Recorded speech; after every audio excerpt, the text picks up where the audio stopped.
What's up guys? In this tutorial, I will show you how to change the default starter page in File Explorer on Windows 11.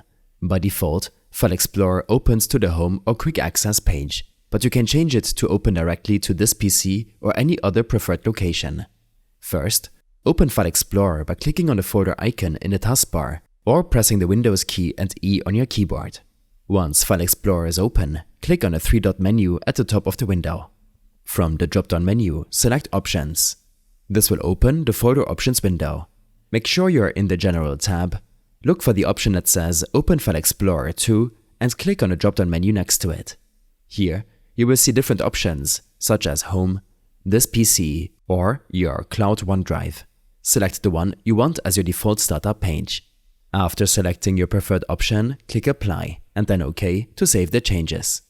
Now, every time you open File Explorer, it will open directly in your chosen location.